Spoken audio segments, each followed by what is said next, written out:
தொழில் வளர்ச்சியில தமிழக அரசு தீவிரம் காட்டல அப்படின்னு திமுக அரசு மீது அந்த கட்சியைச் சேர்ந்த அமைச்சர் தியாகராஜனை ஒப்புதல் வாக்குமூலம் அளித்ததற்கு முதலமைச்சர் மு.க. ஸ்டாலின் பதிலளிக்கணும் அப்படின்னு பாமக தலைவர் அன்புமணி வலியுறுத்தி இருக்காரு.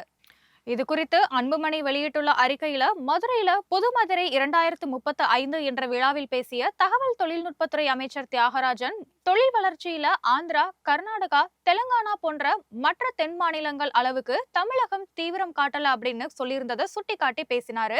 தியாகராஜன் எதையுமே வெளிப்படையா பேசக்கூடிய தன்மை கொண்டவர். மற்ற தென் மாநிலங்களை விட தமிழகம் பின்தங்கி இருப்பதாக அமைச்சர் ஒருவரை ஒப்புதல் வாக்குமூலம் கொடுத்திருப்பது அதிர்ச்சி அளிப்பதா அன்புமணி சொல்லியிருக்காரு.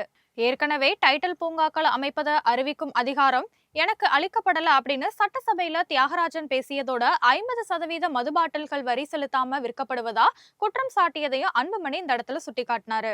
நிதித்துறை அமைச்சரா அவர் இருந்தபோது உதயநிதியும் சபரீசனும் 30,000 கோடி ரூபாய் சேர்த்து விட்டதா சொன்ன சர்ச்சை வெடித்ததையும் அன்புமணி நினைவு கூர்ந்தாரு. தமிழகத்திற்கு வரவேண்டிய முதலீடுகள் அண்டை மாநிலங்களுக்கு போகுது அப்படின்னு பாமக தொடர்ந்து குற்றம் சாட்டி வரும் நிலையில அதனை உறுதி செய்யும் வகையில தான் அமைச்சர் தியாகராஜனோட தற்போதைய பேச்சு அமைஞ்சிருக்கு அப்படின்னு சொல்லியிருக்க அன்புமணி, அமைச்சரோட இந்த பேச்சு குறித்து முதல்வர் ஸ்டாலின் விளக்கம் அளிக்கணும் அப்படின்னு அவர் வலியுறுத்தி இருக்காரு.